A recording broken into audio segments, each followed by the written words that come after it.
whatever it takes to push yourself, do it. How is it working with your partners? I look at cinematography as art and science. Don't do like these things, and like I've broken, I think, every single one of those rules just to try to keep the ball rolling.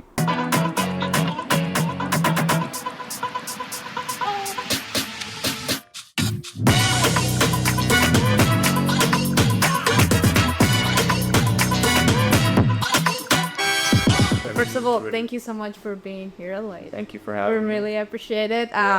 This is Nico. Nico, can you introduce yourself too? Hello, I'm slating. Okay. Yeah. Hi, I'm Nico Marnaris. I am a cinematographer and a gaffer and a grip and just many things, but mainly cinematography and gaffing. You also act. I did Right? act just to get onto set. I was I don't know why people didn't want to take PAs, I guess, when I got into term 1. So I was like, all right, if I can't like PA, I'm comfortable acting. Let's do some auditions. Yeah. I only did one and I got the one, but like it was purely just to be on set to meet people. Man, how was that experience like? Auditioning? Yeah, no, or being on set like in front of the camera when you're like used to being So behind. it was my second experience on set. The first one, before I got into TFS, I ended up being able to PA for someone's thesis.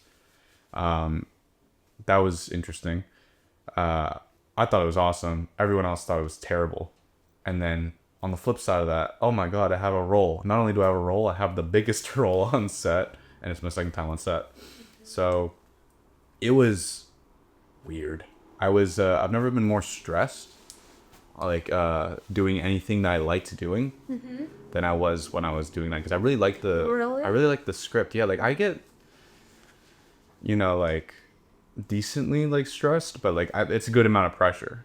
That like, I like that pressure. I use that to like push me, but like this was just like, oh my god, how do I look on camera? What am I doing? Well, it's crazy because I feel like, of course, actors it's very heavy to be an actor emotionally, and of course, being in front of the camera. Absolutely, But you yeah. guys, when you're making a film, you're like, we go on set the day of the production, and then it's done. Yeah. Our part is done. For you guys, it's development, Yeah. production, and post production. Yeah.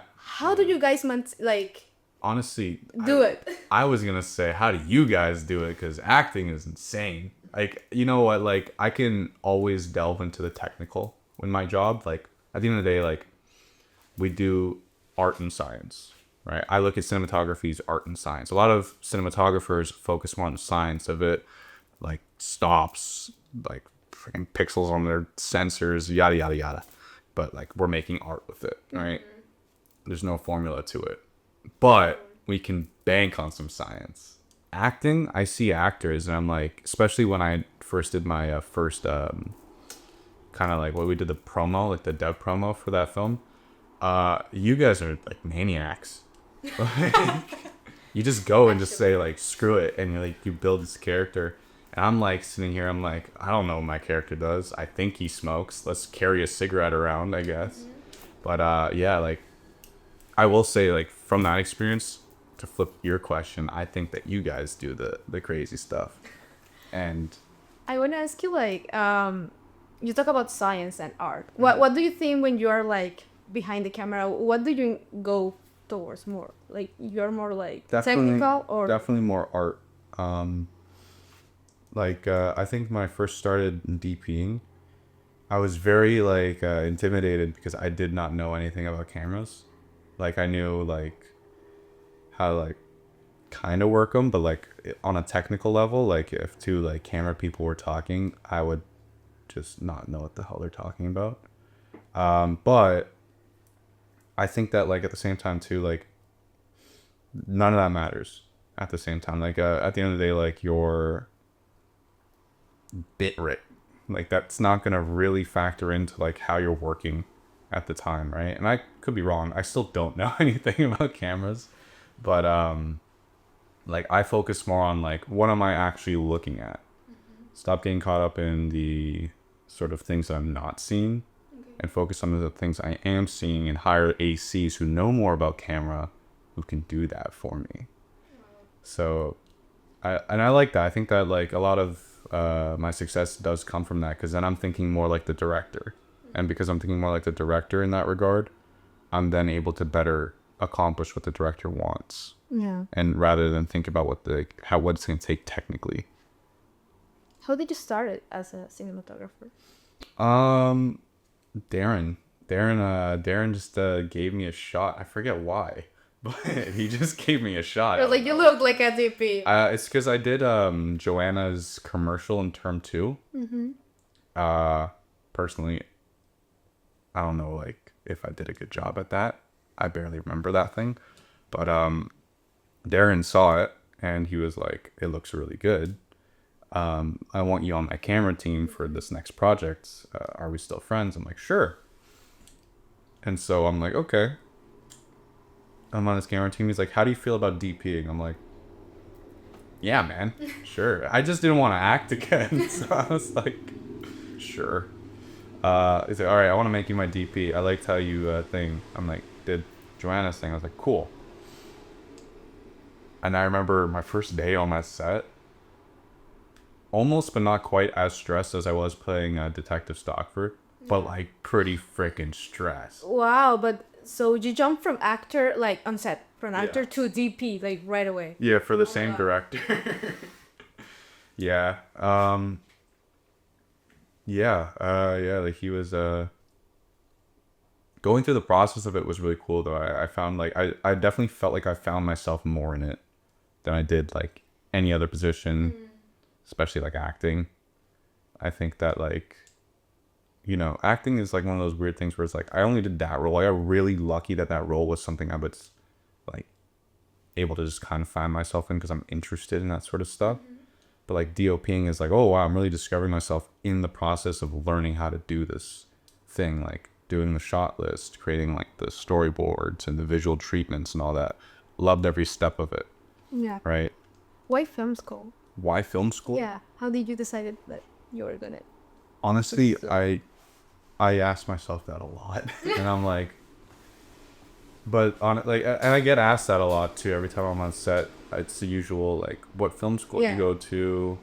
Was it worth it? And I always say like, you know, I don't see it as a necessary step to success for everybody.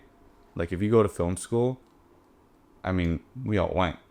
We kind of see like our peers, you know, don't really appear on set anymore. But like, I see it personally as a very big step. Like this is like, that was the necessary step for me to even remotely be in the industry, because I knew that if I didn't have something that was going to put me in an environment that was going to push me, I would never be able to push myself as hard to really make it happen. You know, like film is already a very hard thing to get into. Yeah.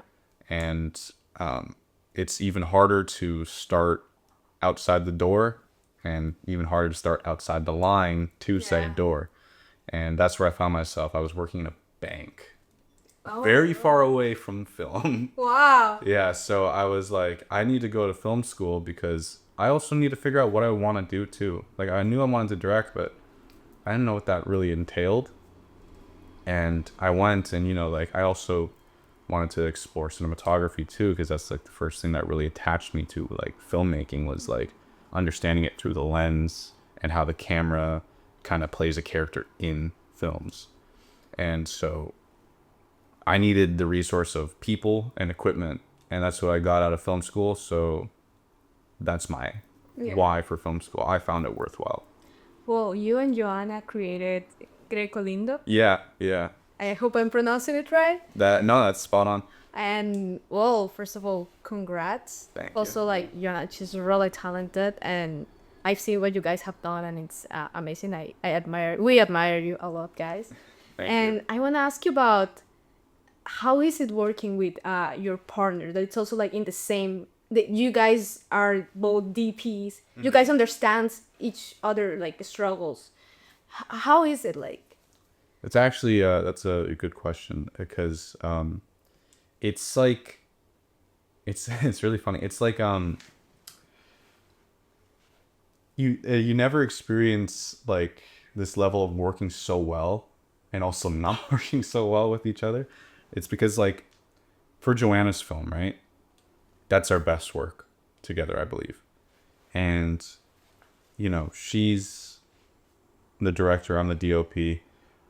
When it came to understanding her story, like, because it was a very emotional and very, like, personal story for her, I felt like being in a relationship with one another worked to our greatest strength, because I was able to, like, understand on an emotional level, like, what every little micro detail and decision she wanted to make, camera wise and art wise, etc. I understood it, and then I was able to kind of feel it with her and really get into her headspace as to what we're going to do, why we're going to do it. So she would tell me something like, yo, let's put these curtains up because it's going to be like a theater. I'm like, hell yeah. Without even wondering why. Yeah. Because I'm like, I get it, Yeah. I'm like, in your mind, I understand why you would think that.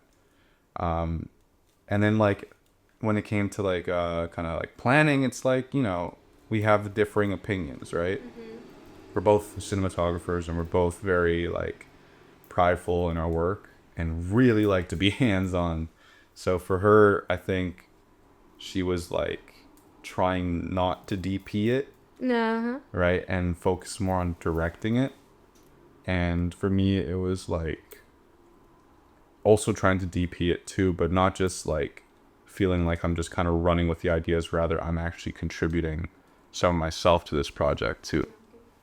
Can you tell me a little bit more about, like, the collaboration with a director and a DOP? How does it work? Like, how's the division of the roles? Like, you guys focus on the shots, or you yeah. So directors, right? They're pretty much the like the glue that kind of holds the vision together between departments, is the best way I can think of it. They aren't necessarily doing anything hands-on at any given moment, but they're working with their keys, right? Director's job on set, focus on the actors, focus on the performances, and that. Okay. You're directing. But, like, the DOP, they're in charge of accomplishing the director's vision for them. So that's going to be on the technical level of, like, the camera movement, the lighting, and also collaborating with the art department too, and working together as to what's going to be seen, what's not going to be seen, how should it look, what's going to, like, factor in if this light hits this vase that you put here, what's it going to do to the rest, like, that kind of stuff. But, like, the job, like, the collaboration with the director of photography and the director is usually done in pre-production, right? So that when we get onto set, we're not, like, kind of, like, having the powwow about, like, lighting and the shots and shot ideas. We know what we're going for, we're running with it. But that's, like, a very general workflow. Everyone kind of works a little bit differently. I've seen it, like, a billion different ways where DOPs come on and they're just focused on lighting, and the DOP and the director's super about their camera. It's all about, like, figuring out who works with what, how it works. In a way, it's kind of like a relationship. Yeah. A little temporary relationship through the duration of a shoot. Well, if you think about it, like, a relationship is a business at the end of the day, right? And also, like, well, having a business is hard sometimes. Incredibly. But can I ask you, like, also about, like, every film is also, like, a small business that you open and then you go and that. How is the financial planning?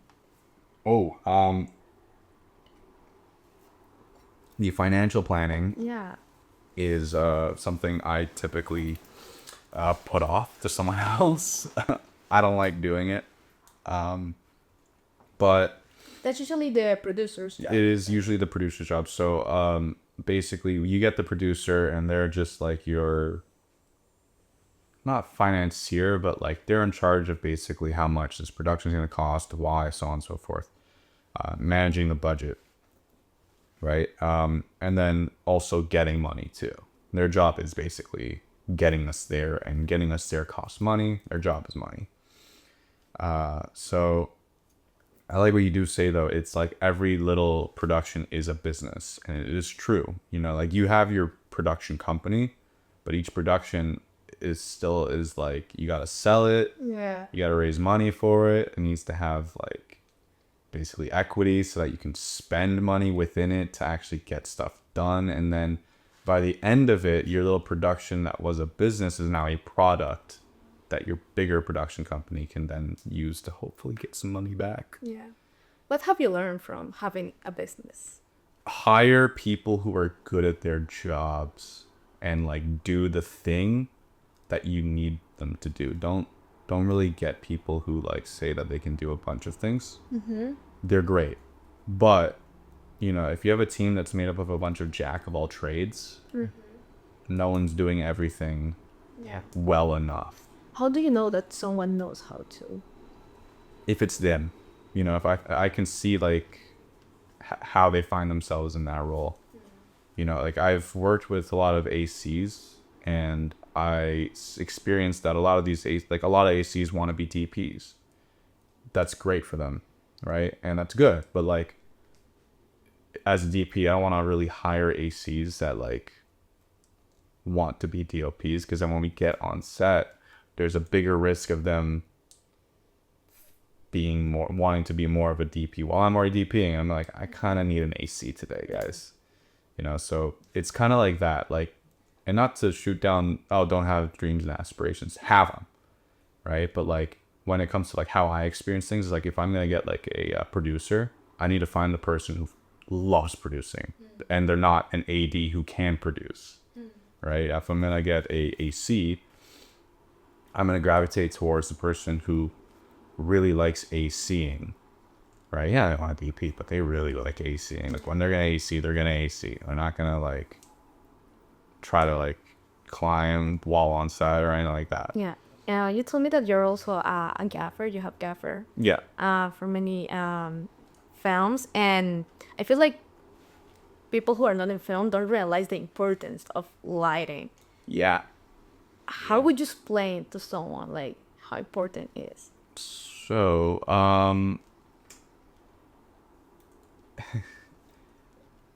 it's so important that like when I first started DPing, I wanted to do ACing on the side as like my job. But then I realized like I was getting nothing out of it. As soon as I started like getting into gaffing, I was able to level up, so to speak, like what I was able to do as a DOP as a result of that. You see a lot of like DOPs that are also gaffers. Mm-hmm. And most DOPs that I know that are really good, they are focused on their lighting, because, you know, like at the end of the day, like your camera is, you can do many things with your camera, right? But your lighting makes up what the camera is kind of like seeing, so to speak. It's like if, how to explain this? Like the, like lighting can also be like the colors in your scene, and texture of your scene, you know, like it's how It tells like, a story. It really does the feeling of it, you know. It's very important, and it's like invisible. Well, I'm not gonna say invisible actually. It's like I was gonna compare it to like sound in like a shot, and like how sound is like the difference between a shot looking good and feeling good. Mm-hmm. Lighting is much the same, but we do see lighting. We can be like, oh, that's nice lighting. Yeah. Right, but it adds to the feeling of it. Is there a director that you admire? Yeah, there's a few. Guy Ritchie definitely comes to mind initially. I think he has a very like energetic way of shooting. He does come from like music videos, and like music videos are very like kind of like doing very how do you say, like unorthodox like camera movements and like shooting styles that I think he really was able to blend well into film to create very energetic feelings in his movies, because he does very energetic scripts. I like that, and quite like Martin Scorsese as well, just because that's the OG. You know, Goodfellas is the movie that really got me into like trying to learn and understand filmmaking, just kind of how he approaches filmmaking. I find Martin Scorsese does a lot of like shooting in the natural, where like you never really find too much exaggerated, like in most of his films, not all of his films, but like you don't really find super exaggerated, but rather romanticizing of like the natural world that they're in. You talked before about that you wanted like an environment that pushes you, right? Mm-hmm.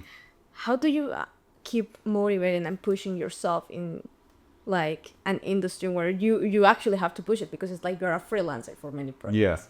Yeah. Honestly, it's I don't think this is the best way, but like you do kind of have to, in a way, look at it a bit competitively. You know, like the way I see it is like you kind of have to like run your momentum and be worried that it's gonna run out. So whatever it takes to push yourself, do it. Okay. Because like you cannot afford to run out of steam. Like we're all basically, in my head, we're all snowballs rolling downhill. You know, we're gonna like, you need the momentum to get you going. But once you get yourself going, it's easier to keep it up. But if you find yourself slowing down, whatever it takes, never slow down. Always keep pushing, keep pushing, keep pushing. Try to get on any project. Like this year was such a weird year. Like I set a lot of rules for myself at the start of this year of like, oh, don't take this type of gig, don't do like this type of like work, don't do like these things. And like I've broken, I think, every single one of those rules just to try to keep the ball rolling. And yeah, like I think we all kind of agreed, like it has been a pretty slow year for a lot of us, especially because, you know, I think all of us are just getting into the industry this year as well. So it's been a very rude awakening. But I was thinking about it on the car ride here, actually, because I was wondering like about that, because I've had very sour feelings about like how much I've worked this year, but I kind of realized, like, you know what, I worked this year and it could have been a lot slower, and that's just proof to me that I was able to at least keep the ball rolling. That's so true, especially because it's very hard sometimes to keep yourself going when you finish school, right? Because then you have to find the connections yourself or keep. It's a super saturated market, you know, and it's funny. Like in school, you kind of like, you're covered in projects, you know, like you got all the connections, this and that, right? Your films are doing really hot, and then you get out and you realize all of that you built up, right, is just keeping you floating. Yeah. Right? And many people who kind of fell short of that, well, they're under. Yeah. You know?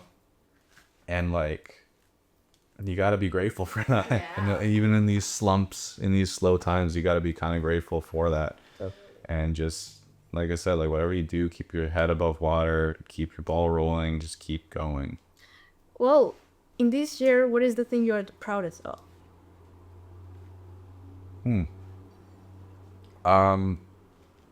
That's a good question. Actually, I have a couple things. I'm really proud of, in terms of the company, our biggest project to date was this horror film. So it was our first horror film, and it was also our biggest budget and also our longest run time for a film, which is, it's still in post, but I'm just proud of our crew. Like, it was a really big project. It was a really big undertaking, you know, and it was a very, very, very big learning moment, not just for myself and Joanna as people who run the company, but also for the people who were involved in said company. A lot of people were able to at least find themselves in said work. We ended up making something that was banging. And we, I think, had every single wrench in the toolkit thrown at us to like keep us from doing it. Even we had a snowstorm. Oh my God. Yeah, like but we got it done, and I'm very proud of that moment. Outside of that, like a couple moments where I was just on set, I think, like just like being able to kind of just keep doing the things I like doing on set. It's something I'm also just kind of proud of as well. Just keeping my ball rolling. Yeah. Yeah. Well, we have this game. It's called Let's Get Closer. Okay. And we want you to choose one of each ones. Each level goes from closer to closest. Alrighty. And yeah, let's try it. There are some that are very personal, so we're gonna skip those ones in case it chooses you. Sure. I'm an open book. But, okay, perfect. Because when Mao was here, it shows up like, oh, who did you lose your virginity? And we were like, we're not gonna talk about that. Well, I hope she doesn't see this, but well, close. How do you think people see you? Ooh. Oh wow, we're kind of right out the gate. Yeah. Damn, I thought we were gonna like, what's my favorite color? No. How do I think people see me? I don't know. That's a good question. I think it's like kind of twofold. You either like me or you don't. So I want to say like I'm either like, oh, that guy's pretty bright, or oh, that guy's pretty dim. You know, Right. I think.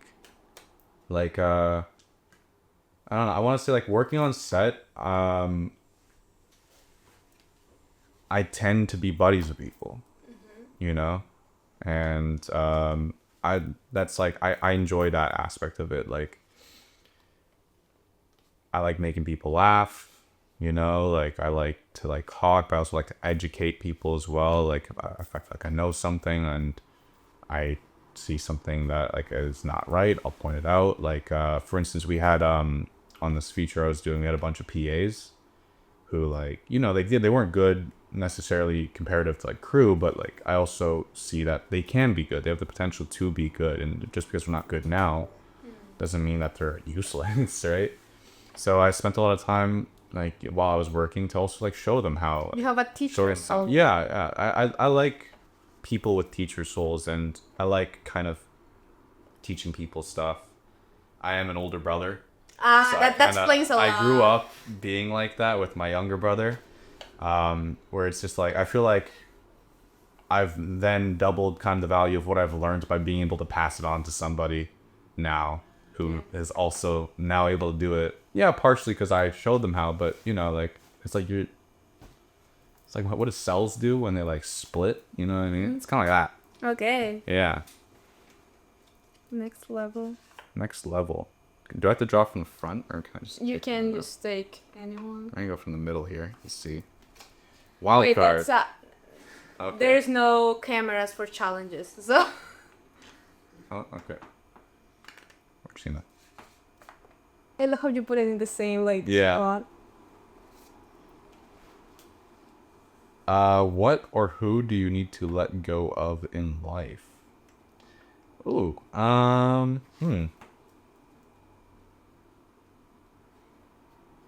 That's a thinker. I want to say.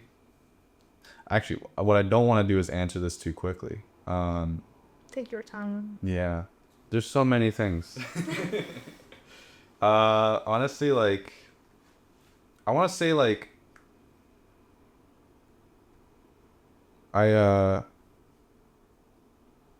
a person with like a lot of insecurities, you know, like and it's kind of worked for me in a weird way. Like growing up, I was always like a very small kid who like was sort of, you know, overlooked or at least underestimated, you know, but I've always had this sense of like feeling this overwhelming need to prove myself, right? And that was like my life, most of my life, you know, like and I was never like a bad thing, I don't think. Like, yeah, it sucked to be like picked on, but like it gave me a good determination. Like I think most things I would try as a kid, especially like athletically, I would find myself and I'd be good at it. And that's because I wanted to be good at it despite being like the kind of like smaller underdog. Yeah. But where that kind of led me was like I also kind of can't let go of like that feeling of being that way, of feeling like inferior at times. So like for instance, like I think the biggest turnaround for it was like in high school I started playing football, American football, and I was like 5'7" and 115 pounds, and like we were playing like freaking. There's some dudes who were like 30, I swear, but like yeah, like I was playing, and like the coach, you know, I don't know if he was like freaking buzzed or what, but like he was like, you know, you're gonna be on the punt team on top of playing free safety, and you're gonna be the left guard, and the left guard is on the line, right? So I'm next to the big guys, my skinny ass, and I'm like, coach, are you sure? Like I'm literally in front of everybody. I'm like, are you sure about this? And he was like, what? You don't want to freaking do it? I'm like, no, it's not what I want to do. It's like, what do I have to get you to like want to do this? Because I want you to do here. But if you don't believe in yourself, get the hell off my like field, right? I'm like, oh, okay, so it's like that, all right. Yeah. And he ended up just like yelling at me a bunch, and that got me to kind of yell at him a bunch, and it turned into like him being like, what's it gonna take, Martin Harris? you need to kick me in the nuts. You want to kick me in the nuts, Martinez? I'm like, do you want me to kick you in the nuts, coach? He goes, I'll let you do it if you'll play left guard. I'm like, I'll just play left guard. He's like, all right. And so, you know, I got onto the field. I was like, fuck it, this is a stupid idea, but I'm going to do it anyways because I don't want to be the guy who kind of proves everybody right. That like, oh, he's a small guy. He's not going to do it. Yeah. Oh, I kind of have to do it because I don't want it to be right. So I remember I was getting picked on the field while people were like bigger than me and they're like looking at me like I'm going to run through this guy, right? And I can see it, you know, like after a play, like a guy would come and fucking shove me. Yeah. And like he's way bigger. Like I'm getting launched, right? And I'm like getting up and I'm like awkward in my like my football uniform because like I look like a toddler in it. And then they're like, you know, like treating me like I'm nothing, right? And I fucking hated that. I hated that so goddamn much, getting treated like I was nothing to like worry about. So I was like, all right, if I'm nothing to worry about, that's my biggest advantage because I'm going to give you something to worry about when you least expect it. Yeah. And so being on the field gives you a really big opportunity because then you can get like physical with people, but it's okay because it's a sport. So, you know, in an underwhelming way, or not underwhelming, underestimating kind of way, a lot of people would stand in front of me. They wouldn't try as hard. They would not take me as seriously, and I'd run through them. Yeah. You know, like I have taken guys down that were like twice, 3 times my size at that height and weight. And like they were always like, what the hell? You know? So yeah, I would say like letting go of like feeling like that all the time though. Because I feel like now in my life, I've kind of proven myself.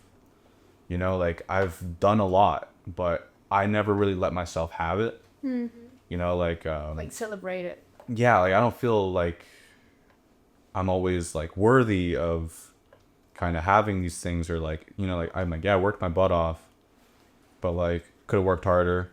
This is nothing. Maybe it's just luck. You know, like I'm always making excuses and staying feeling like that kind of inferior person who's nonstop has to like prove himself, even though I feel like, you know, like if people tell me like, dude, shut the fuck up. You've done it already. Like you're on your way. You're allowed to be like real confident, not fake confident. And yeah, that's my thing. Love in a very long way. Sorry about that. No, love that. Right back where I got it. And this one. Okay. What are 3 ways I can improve to become a better human being?